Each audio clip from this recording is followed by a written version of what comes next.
Thank you for joining us for the 2024 program series, Living Well Wednesday.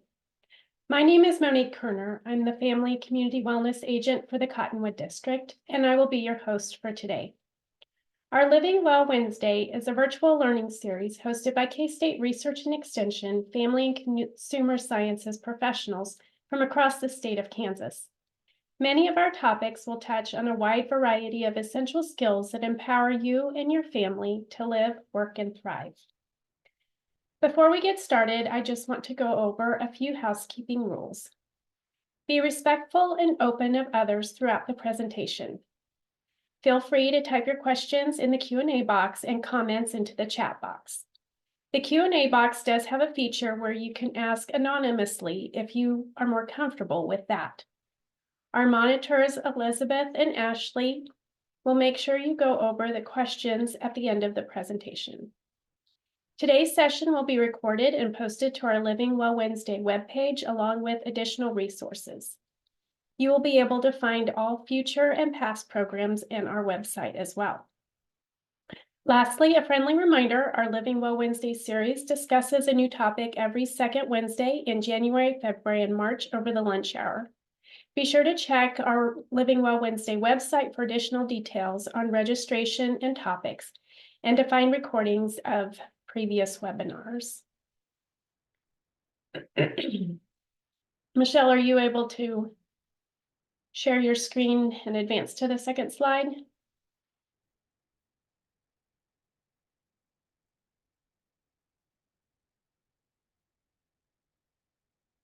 Okay, go ahead and go to the next slide.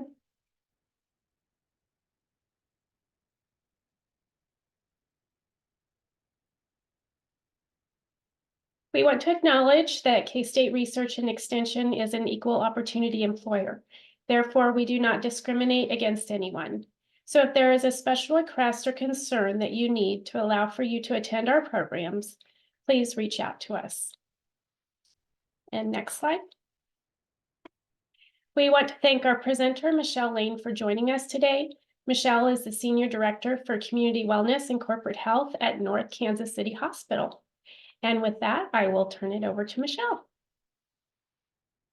Hello, everybody. Thank you for joining. Oh, that sound right there, that's the sound that disrupts all of us. This horrible sound is what stops us from having one of the most biological experiences that we can have in our life.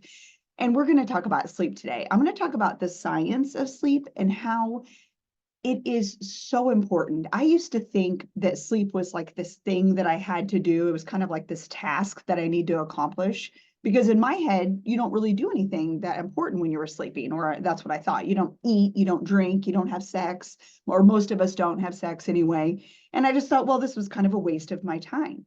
But really what happens is this unbelievable, magical thing that we are going to discuss today. I've got three main points I want to talk about. One, I want to teach you about what happens when you don't get a good night's sleep. Second, I want to teach you some tricks and some little things that you can do to help improve your sleep. And then third, I just really want to change the whole thought process you have about sleep and how you can elevate your life with getting a good night's sleep. So first, let's start by talking about the brain.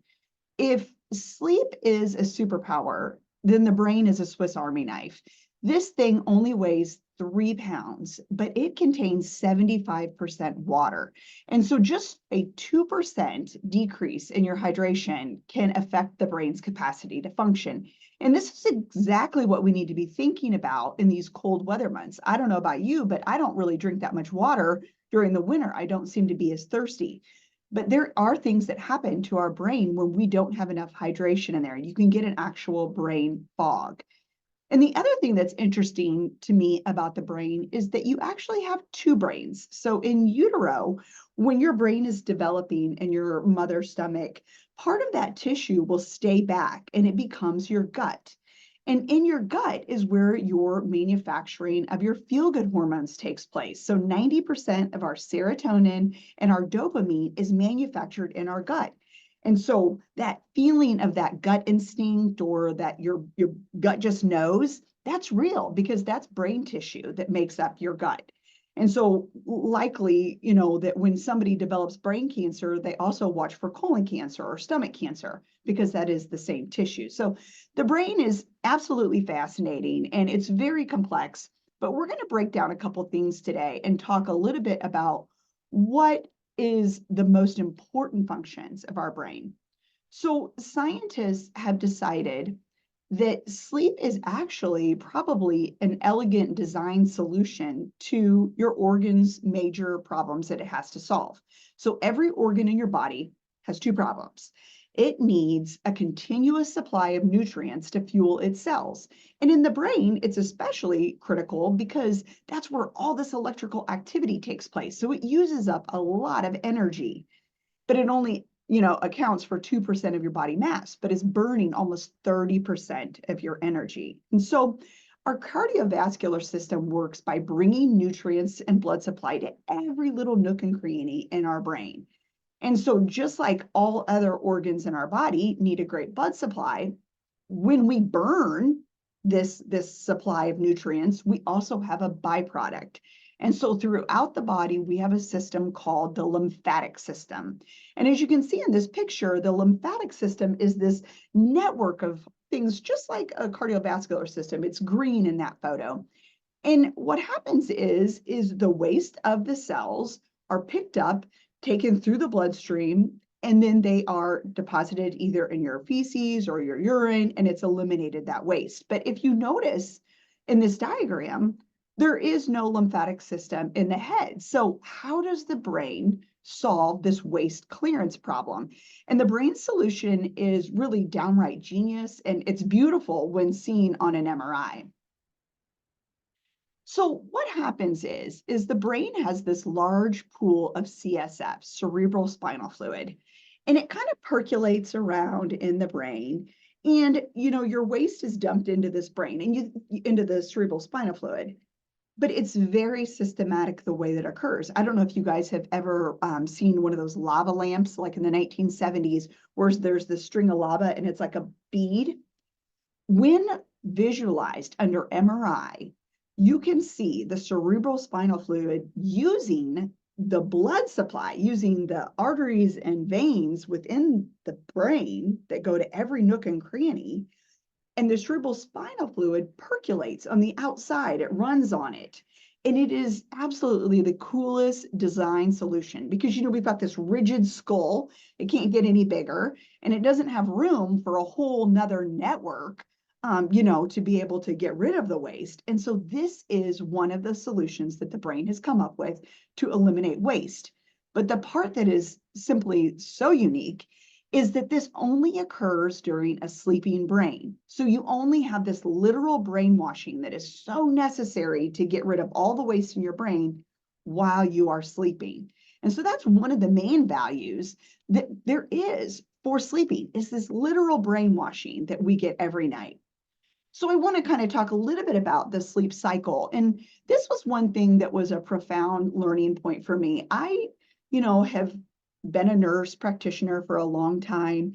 And in my head, for some reason, I used to think that sleep happened like this: sleep stage 1, stage 2, stage 3, stage 4, you woke up in the morning. But that's not how our sleep occurs. We actually sleep in some spindles that usually last about 60 to 90 minutes long for each spindle. And you go through stages 1, 2, 3, and 4, and you have this period where you go back into stage 1 again, where you almost have this alertness. And so people will say, man, I know I don't sleep good because I wake up and go to the bathroom like 3 times a night. But our body and our brain are so smart. It knows that it's going to wake us up during our light sleep during stage 1. And then we can use the restroom and then go right back to sleep again. And it doesn't affect the quality of our sleep to wake up numerous times going to the bathroom in the middle of the night. So I want to talk just a little bit about those stages. So stage 1 is a very, very light sleep. It takes up about 2% of your time. This is when your muscles relax. Maybe you see eye movement underneath your lids if they're closed. Maybe you've witnessed that on a dog or a cat or a baby that's sleeping. And they kind of go right back and forth. It only lasts about 5 to 10 minutes, this very light sleep. And this is when people typically will be awake enough to wake up, realize they need to go to the bathroom and use the restroom. The second stage of sleep is right in the beginning. And sometimes people will wake up during this stage. And I don't know if you've ever woke up because you felt like you were falling. That sense of falling, that occurs during stage 2. And we call that a jump start. And it's when you wake up when you're in stage 2 and you're starting to fall asleep. And then stage 3 is your deep or your delta sleep. This is your physically restorative sleep. This is when you wake up the next day and you're like, oh, yes, I feel so good. And what happens during stage 3 is the work of growth hormones. So growth hormones will work on your body and like take all the scratches and dents out of it. It's like taking your car to a body shop and getting it all fine tuned. And that happens every single night if we get to the stage 3 of our sleep. And then lastly is stage 4. And this is your mental restorative sleep. It is observable from the eyes when they're closed. You can see people also having that rapid eye movement. This is also the stage of sleep that you're paralyzed. So your body will paralyze you. Sleep paralysis is a real thing. And that happens to protect you so you don't wake up and, act out your dreams in your sleep. Not wake up, but act your dreams out. And I like to kind of mention Ambien at this point in the talk because one of the side effects of Ambien is it stops that sleep paralysis. So you may hear funny stories about people who took an Ambien and they did some really crazy things because they were not paralyzed in their sleep and they acted out their dreams. So that's one thing to be concerned about with Ambien. But we'll talk a little bit more about any type of supplement that I recommend or don't recommend at this point. So there are 2 things that cause us to have a sleep cycle. The first one is like a hunger drive, right? And so you get hungrier and hungrier throughout the day, and then you eat something, and that feeling of hunger dissipates. Well, sleep is very similar. So we get sleepier, we get rest, and then we feel better. But what's happening in our body that makes us start to feel sleepy is this waste product called adenosine. When a cell eats glucose, something is going to come out the back end, right? You're going to have this byproduct, and it is called adenosine. And this chemical builds up, adenosine builds up in your brain, and that's what causes you to feel sleepy. And adenosine is really fascinating to me, and it's kind of on the geekier side, but one of the reasons that caffeine will help us not feel so sleepy anymore is it is one molecule off of adenosine. So caffeine and adenosine are one molecule off. And so that caffeine molecule will sit inside of that spot where the adenosine would ordinarily, be building up, and it blocks the adenosine so you don't have the buildup of adenosine to make you feel tired or sleepy. And so that's one way that we have a sleep cycle. It's this buildup of adenosine within our brain. The other thing that controls our sleep cycle is a circadian rhythm. So we have tons of circadian rhythms in our body, and it turns out there's like almost 300 of them. But the one related to sleep is really interesting because this is related to our core body temperature. And so when your core body temperature drops between 1 to 3 degrees, it signals your body that you need to sleep. Now, this happens 2 times a day. Around 10:30 p.m., your body will drop its core temperature and it signals to the body that it's time for sleep. And then it also occurs between 1 and 3 in the afternoon. And it's interesting because I used to think that I never wanted to do talks or anything like that right after lunch because I'm like, oh, people just ate, they're going to be sleepy. But it really has nothing to do with food. It's that your body's core temperature is dropping, which is signaling that message to be tired and need rest. And so between these 2 things, the buildup of adenosine and our drop in core body temperature, that will typically control our sleep drive. So one other thing that I want to talk about is this literal, benefit of sleep itself. We've talked about brainwashing. That is a very, very important thing that happens. But there are also so many other benefits that sleep has for us. Excuse me, I got a hair there. And I want to talk a little bit about what happens when you don't get a good night's sleep, because it's kind of easier to be able to talk about when things don't go right. So night shift. These poor people. I worked as a nurse in the night shift for about 7 years. This is absolutely horrible on the body. So the World Health Organization has identified night shift work as a carcinogen, a causing thing for cancer, because when you switch over, your body doesn't do it. Unfortunately, you do not get that good night's sleep. You do not get the brainwashing. Your body will stay on that other cycle of sleep for the daytime. And so it is so hard on the body. And one of the things the brain does is it will indulge in these things called micro sleeps, this involuntary falling asleep, and you essentially have zero control over it. And this happened to me driving home, after working the night shift. These micro sleeps can be embarrassing. I've seen people fall asleep in a meeting before, and you're kind of like, oh, that's funny. But it is also extremely deadly. 31% of drivers fall asleep at the wheel at least once in their life. And night shift work and the lack of sleep can be tied to over 100,000 accidents a year. And so it is very dangerous. Night shift is very hard. We know we need it. But it is one of those things that we're going to talk a couple different times about the absolute horrible effects of night shift work. One of the other things that is beneficial from sleep is your memory. So science says whether you're cramming for a test or you're trying to learn a new instrument, you might just want to get a good night's sleep. It could be your secret memory weapon. So studies show that sleep is important for memory in 3 ways.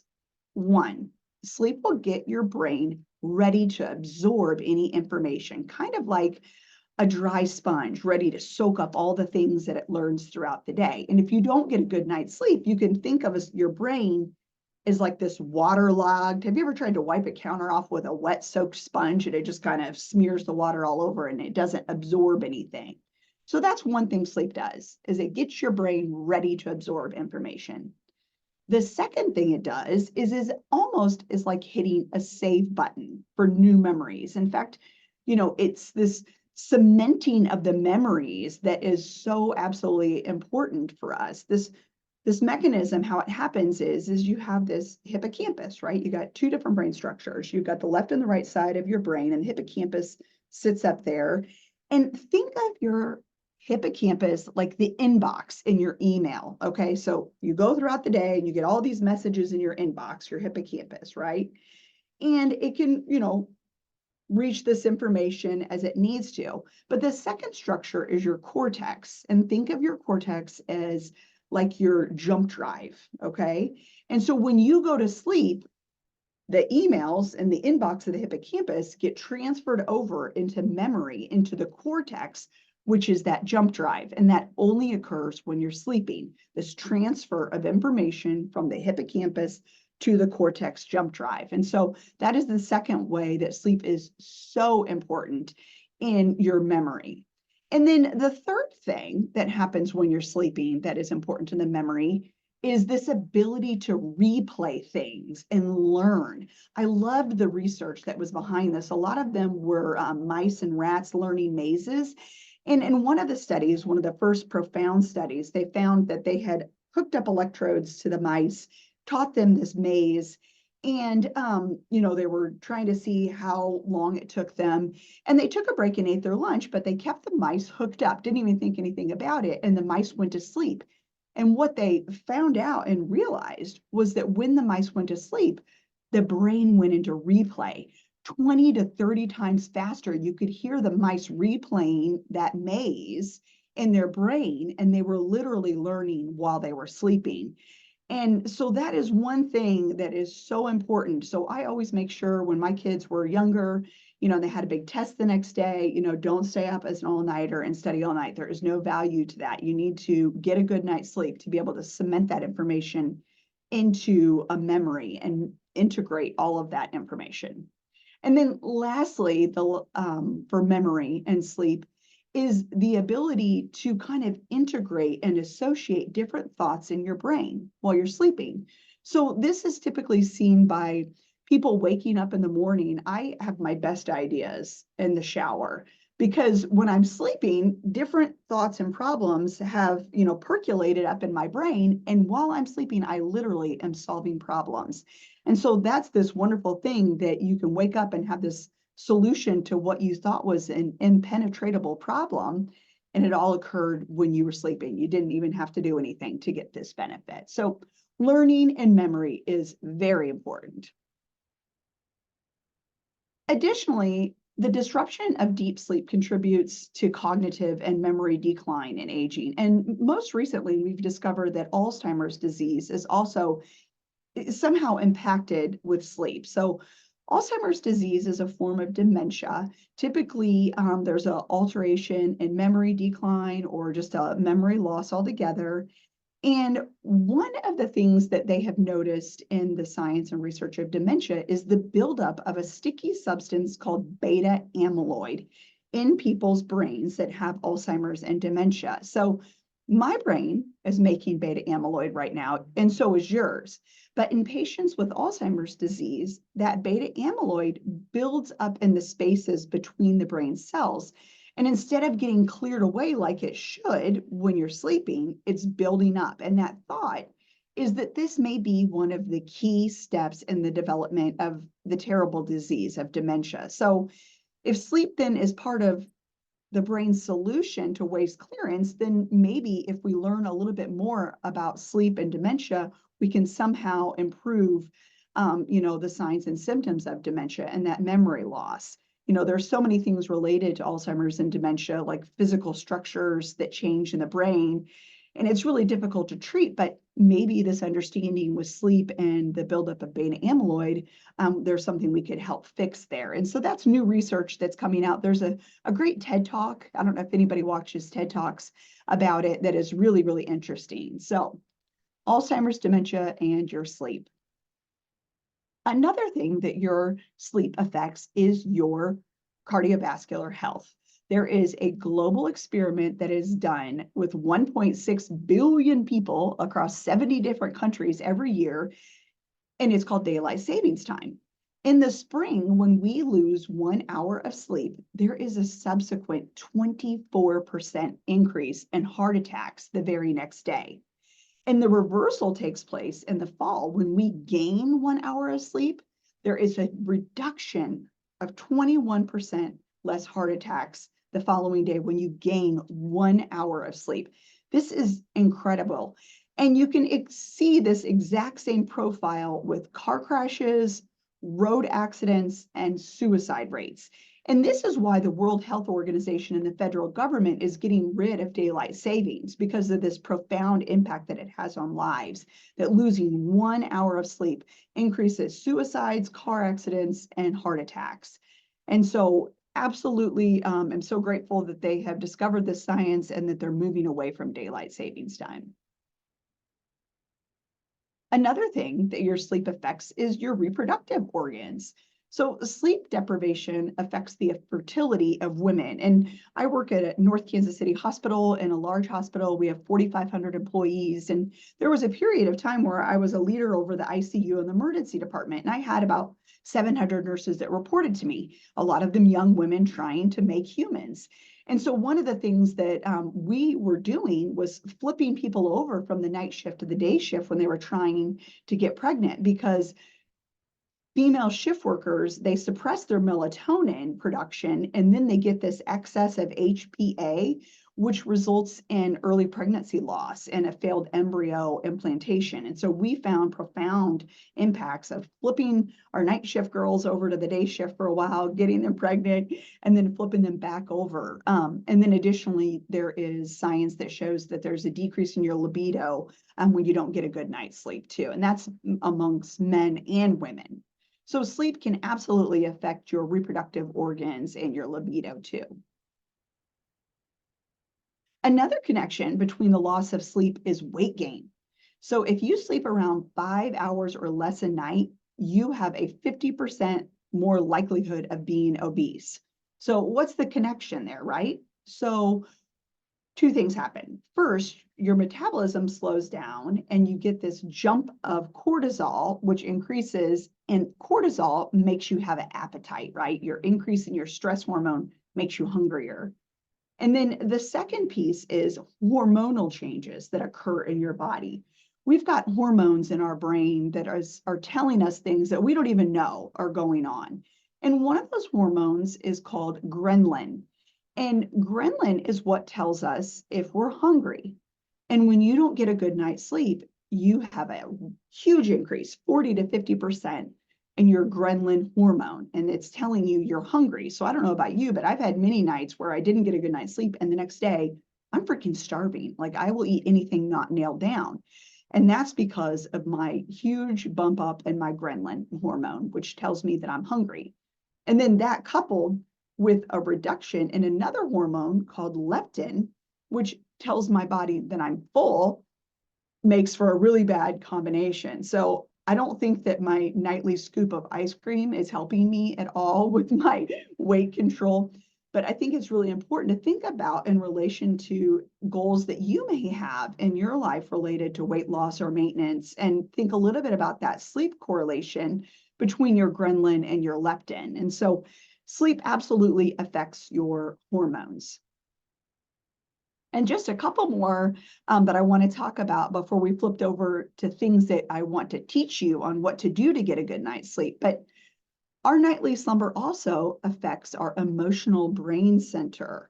This, you can think of sleep as like first aid for your feelings, basically. There was a great study done at Oxford where they took two groups of people. One had a full night's sleep and the other was sleep deprived.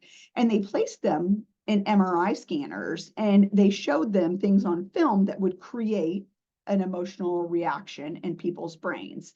And they focused on one particular structure inside the brain in the MRI, and that's the amygdala. And the amygdala is basically the boss of our emotional responses. So it controls all of our emotional reactions. In the people who had a full night's sleep, you saw this nice, appropriate response out of the amygdala. They watched whatever it was that would cause them an emotional response on the video. And the amygdala talked to the prefrontal cortex, which is like the CEO of your brain. The amygdala tells the prefrontal cortex what to do. But in the other group, where they did not get enough sleep, they were sleep deprived, that prefrontal cortex, it didn't even say a word to the amygdala. He let the amygdala have whatever emotional reaction he wanted to. And they saw up to a 60% higher reaction out of the patients who had not gotten a good night's sleep. And so this really goes to show that, it's important if we're going to be having a conversation with somebody or an interaction with somebody that takes good emotional control. I personally, from my own experience, have had days where I needed to have a crucial conversation with somebody and I just was emotional and kind of right off the, spinning out of control. And I didn't even correlate the two between having a good night's sleep, feeling well rested. So my prefrontal cortex would talk to my amygdala and control my emotions better. But this is one of those things to really keep in mind, that we want to make sure that we contain our emotional integrity by getting a good night's sleep before we have really important conversations that may evoke an emotional response in us. And then lastly, I want to talk a little bit about the sleep loss and your immune system. So here I want to introduce you to these little things called natural killer T cells. And you can think of natural killer T cells of like this like secret agent, kind of this like immune assassin. And they're really good at identifying dangerous, unwanted elements and eliminating them. In fact, you can even destroy cancerous cells, with your natural killer T cells. So what you want is this big, huge group of viral assassins that will kill anything that it needs to. But when you don't get a good night's sleep, you actually have the exact opposite. In another experiment, people were sleep restricted to 4 hours for one single night. And then they were evaluated the next day for their immune cell activity, because you can do a blood draw and check for somebody's levels of their immune system. And there wasn't just a 10% or a 20%, but a 70% drop in natural killer T cells. And this is really a concerning state of immune deficiency for some people. And, you think about every entity, if somebody is fighting the battle against cancer and they don't have this good night's sleep, and that is going to knock down their immune system even more. And I've had this happen to me before when somebody was getting married in my family, and you're going, and you're not getting a good night's sleep.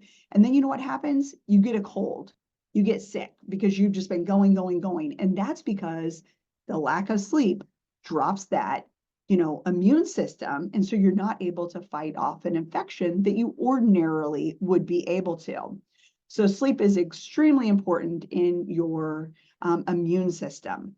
So I know what you're thinking. You're thinking, okay, there's got to be enough problems here, Michelle. But one more thing I want to talk about real quickly. This just came out as a TED Talk, and I don't know that much about it, but I think it's so interesting that I wanted to include it. But it turns out that sleep deprivation can also affect your cancer cells and the way that they make babies. And one of the most recent trials that just came out, and that's why I want to talk about it, is that they found that chemotherapy and breast cancer treatment is more effective when the patient is sleeping. And they just recently, about 2 weeks ago, came out with a TED Talk. And so I thought, I'm going to throw this slide in there, because if you know anybody that is going through chemotherapy, this might be a really good question to raise with their provider of whether or not it would be beneficial to try to set up a situation for the patient to be sleeping when they receive their chemo. So really important study coming out. And again, you can do a TED Talk search for cancer and sleep, and it will give you all that information. So I know what you're thinking. You're thinking, oh my gosh, this is so much, Michelle. I'm scared. Maybe I'm not getting a good night's sleep. And how do you know, right? And if you wake up rested, right? If you wake up naturally, or if you need alarm, if people you work with look at you and go, dang, you look tired, right? Or you feel irritable or something like that, right? Or you struggle to wake up in the morning. Those are all signs that you're not getting a good night's sleep. But guess what? I'm going to teach you some things that you can do that will help you get a good night's sleep. So the next section of this talk is absolutely founded in science. And so I did a huge Cochrane review, literature review, and I only kept back studies. At least 30 studies had to show that this really, really works. So I'm only going to talk about things that are science and fact that you can do to help increase your sleep and the quality of sleep that you have. So there may be other things that you see on a Instagram post or Pinterest or whatever. But I'm only going to talk about the things that I found in science that can help you get a good night's sleep. Okay. And so the first number one thing that you can do to get a good night's sleep is regularity. Go to bed at the same time, wake up at the same time, weekday or weekend.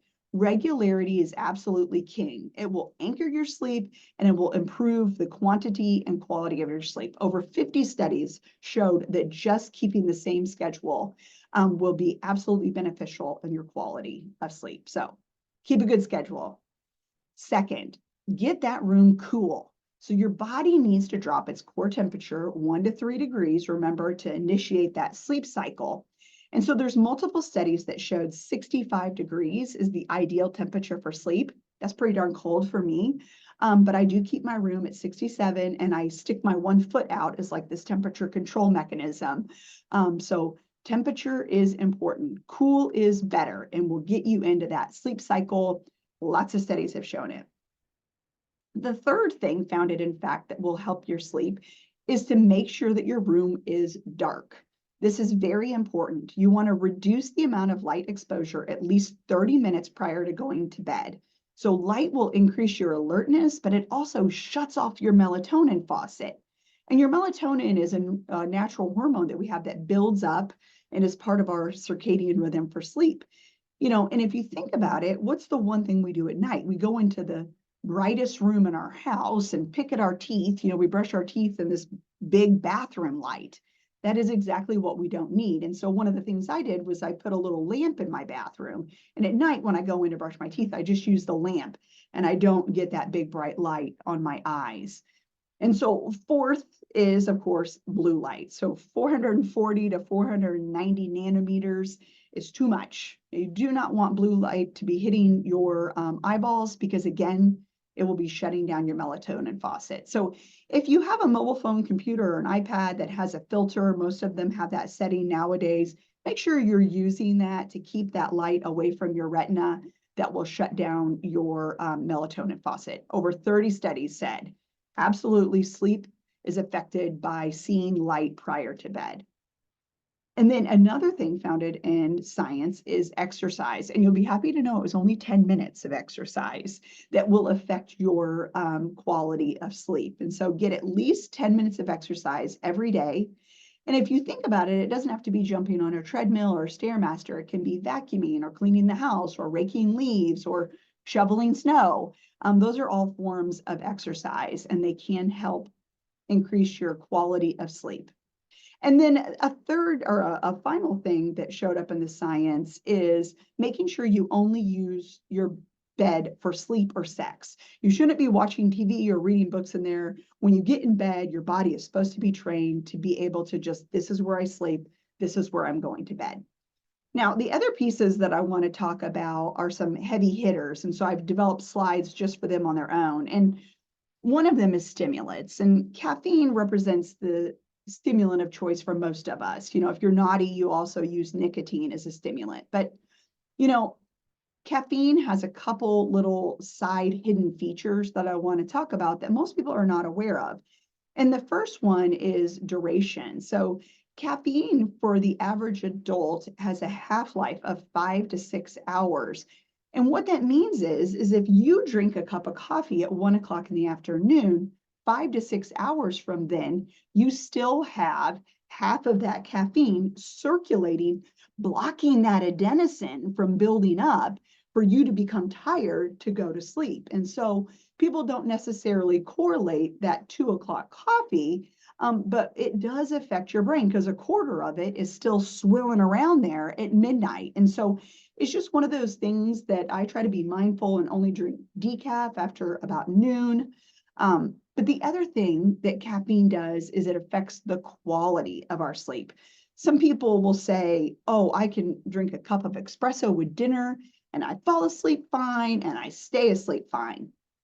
And that could possibly be true, but they are probably not waking up and feeling, oh, well rested and have gone through that restorative deep sleep, because what caffeine does is it blocks us from that restorative deep sleep.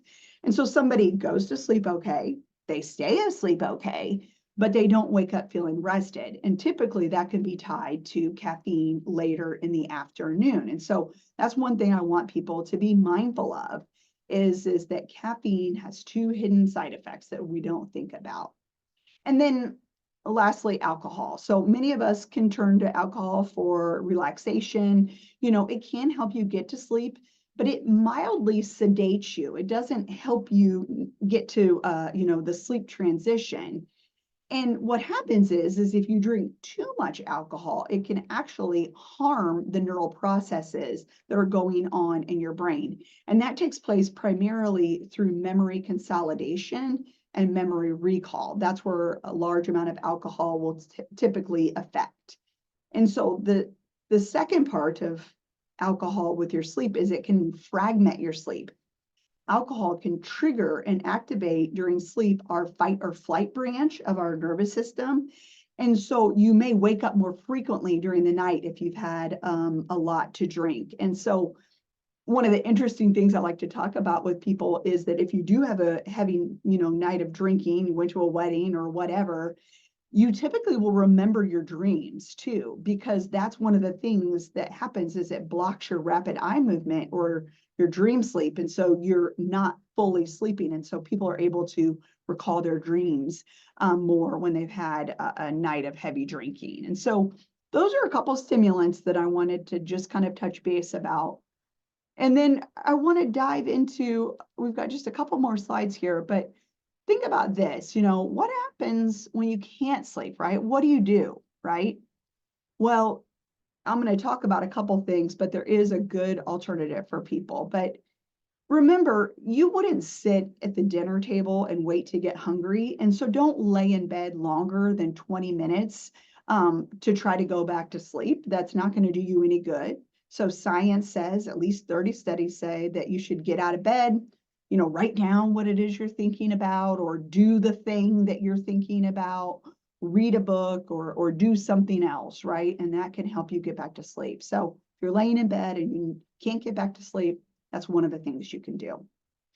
Science also shows that controlled breathing exercises is a great way to control your vagus nerve and allow you to get back into that sleep cycle. So box breathing, there's all sorts of really cool breathing techniques on an app called the Calm app. I don't get any money for talking about it, but I think it's one of the greatest apps out there. There's storytellers that read these great stories to you. There's meditation, there's breathing exercises. It's wonderful. Science also shows that you can use earplugs or sound machines. Meditation and mindfulness is one of the things that has been proven to be extremely beneficial. And then another technique is where you tighten up every part of your body and you do this progressive muscle release, tension release. And so that also is helpful to get you back to sleep. And so you tighten for 10 seconds and then you release, and then you tighten for 10 seconds, and you can do that 5 times. So science says that that can be beneficial to get back to sleep. Aromatherapy, what showed up in the science was jasmine, lavender, chamomile, and one I was not familiar with called ylang ylang. All of those, can be helpful in getting you back to sleep according to science. And then the other thing you want to do is make sure that you're limiting your naps. And so naps are okay. Science doesn't say they're bad, but you want to limit your naps to 20 minutes a day. And you want to try to correlate your nap with that 1 to 3 p.m. temperature drop that you have. And so that's why a lot of countries have like a siesta in the afternoon. And it's to work with the body to get rid of that adenosine that is built up and get you feeling great and ready to go. So yes, naps are okay, but you only want to do it for about 20 minutes. Set an alarm. And then let's talk just lastly about supplements. So one thing you want to avoid absolutely without a doubt is Benadryl, and you will find Benadryl in a lot of sleep products. So Benadryl has shown in studies that it can mimic cognitive impairment like Alzheimer's and dementia. It coats the synapses and is one of the things that we avoid at all costs with a lot of our patients. Benadryl is not good. It's okay as an antihistamine or to be used 1 or 2 nights in a row because you're trying to dry out your system or something like that, but you do not want to use it on a daily basis. So one of the things I recommend people do is to check their vitamin levels to see if maybe that is, part of the problem with sleep. You want to think about this, take an approach to sleep that's really, cognizant of every little piece that could be playing a part. And so you can get your B3 checked, okay? Because your B3 will lengthen your tryptophan. And if you're interested in eating more of these things rather than taking a vitamin supplement by, you can take a B3 pill, but you can also eat whole grains, dairy, broccoli, asparagus. All of those things will increase your B3, and B3 is tryptophan, and tryptophan helps with the melatonin production. That's why they'll eat turkey, and there's a lot of tryptophan in turkey, and their tryptophan will increase their melatonin. They get sleepy after they eat turkey at the holiday. So the other thing that you can get checked is your vitamin D. That can have effects on your sleep. It functions as a hormone, and you can eat vitamin D through fatty fish and egg yolks if you don't like to take supplements. Another lab I recommend people getting taken is their melatonin. So melatonin can be beneficial in 2 groups. It is a natural hormone. It helps for people over the age of 50, because as we age, we decrease our melatonin production. So anybody over 50 will have a decrease in their melatonin and may be beneficial to take an oral supplement. Or people on the spectrum, autism children have been found to be beneficial for them to take melatonin and help do that brainwashing that needs to occur for autistic children. So 2 groups can benefit from melatonin. But I do think it's important. Melatonin is not regulated by the FDA. And so know that when that happens, there was some research I came across that they pulled multiple bottles of melatonin off of the counters and tested them to see how much melatonin they actually had in each tablet or capsule. And there was a huge range that was not correlating with the amount that was on the box itself. So a 1 milligram tablet may have 5 milligrams or 10 may have 7. And so that's just one of the things that happens when it's not regulated by the FDA. Melatonin can't hurt you if you take it, too much of it, so don't worry about that. But just something you want to be aware of. And then another chemical or supplement that can help your sleep cycle is magnesium. If you don't want to take a magnesium supplement in a pill, green leafy vegetables are the best magnesium, and bananas. So I've recently tried to start eating less carbs, and bananas are one of those like bad fruits because it has a lot of carbs in it. And I was talking to Dr. Shorten, our lead neurologist here, and he is our expert on sleep. And he told me something I didn't even know about. He said what he does for his family is he boils bananas. The peel, he takes them out of the peel, and the bananas themselves, boils the water, about 5 bananas, and then he strains off that muck, the banana itself and the cover.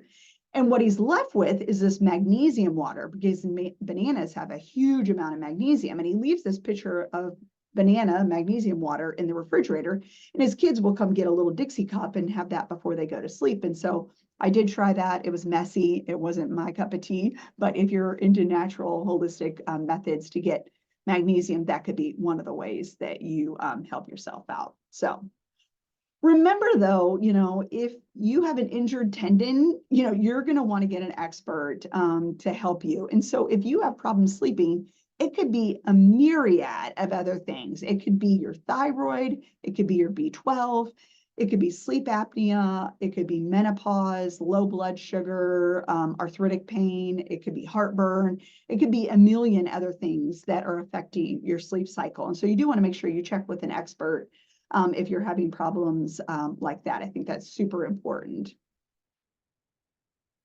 And then lastly, sleep is not an optional lifestyle luxury. It is a non-negotiable necessity. I think that everybody needs to take their sleep very seriously, defend your sleep. This is not some crystal waving nonsense. This is a really pragmatic response to good health. If you get a good night's sleep, it can help with your concentration, your attention, your emotional decision-making, creativity. It can help with your mood, impulsivity, all the good things that you want out of your life. Sleep is absolutely a superpower, and I appreciate everybody for listening today, and I'm happy to answer any questions that anybody may have. I'm grateful that you all took time out of your busy day to listen to this information, so thank you.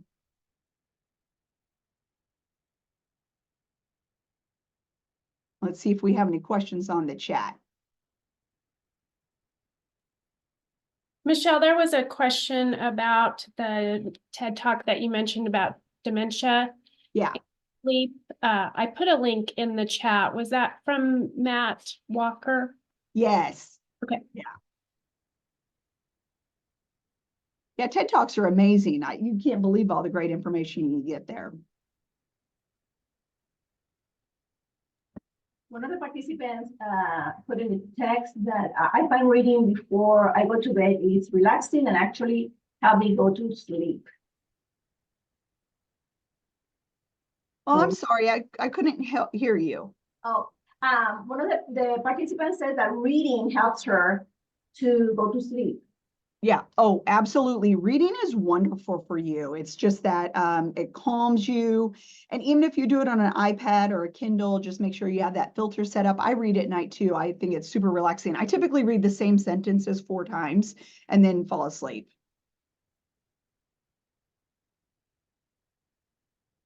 All right.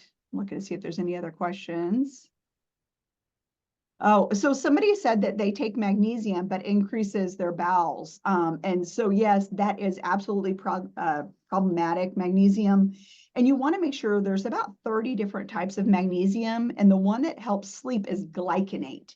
So make sure you're taking magnesium glycinate. And that is the one that can affect sleep. But yeah, you do kind of have to ease into it. Sometimes it can affect your stomach.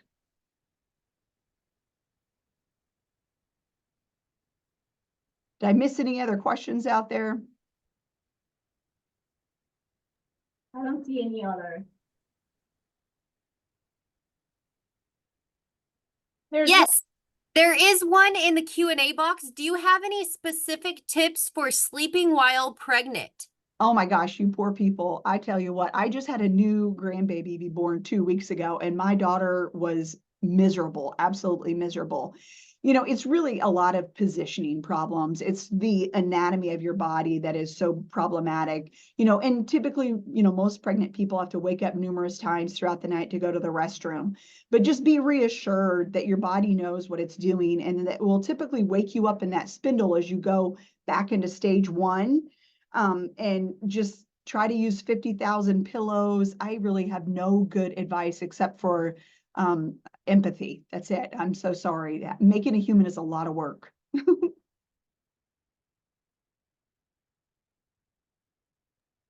Yeah, that is a tough one for sure. We had another question. Why is it you are so tired, but you just can't sleep? Yeah, you know, it can be it could be so many different things, right? It could be, you know, you've got stress on the brain, you've got something that you're working on, something you're anxious about. That's one of those things that meditation and mindfulness practice or breathing exercises, according to the science, can help. There is a new treatment out, though, that I failed to mention. It's called CBT. And let me look at my slide here, go back and I'll find it. One second.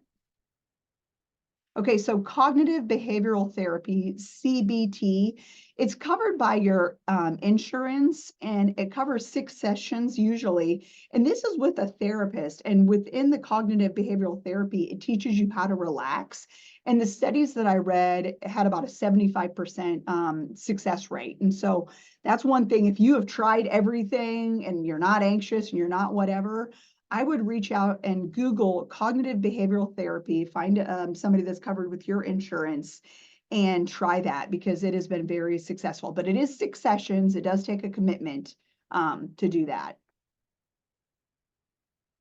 There's a question about exercise.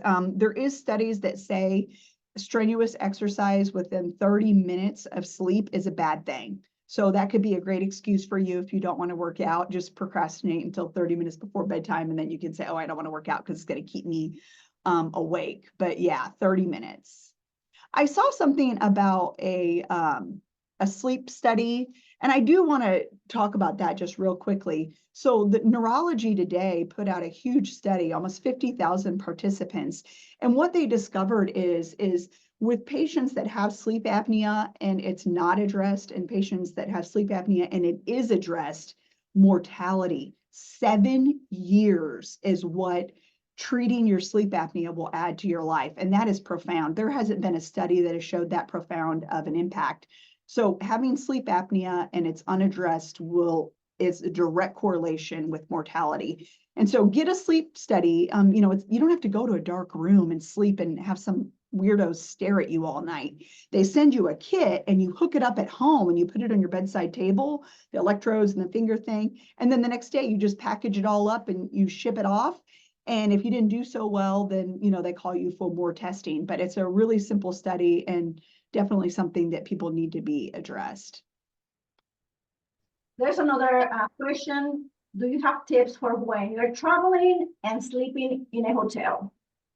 In a hotel. I didn't see anything that triggers my memory about that being in a different place. I guess it was just probably unfamiliarity, maybe, that the light could be different. There could be a different, I have no idea. I personally can't stand the air conditioners and heaters in hotel rooms. That seems to affect me. But I don't know the answer to that question about hotel rooms and not being able to sleep well. It could be a myriad.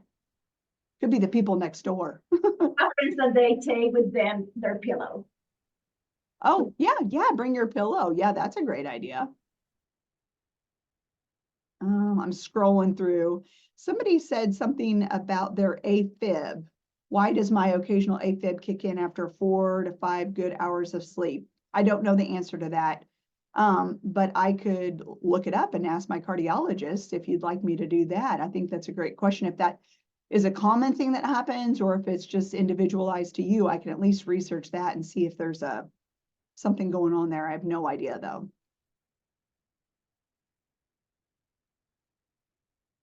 Okay. Any other questions? You guys have been a great audience. Thank you so much. All right, any other questions?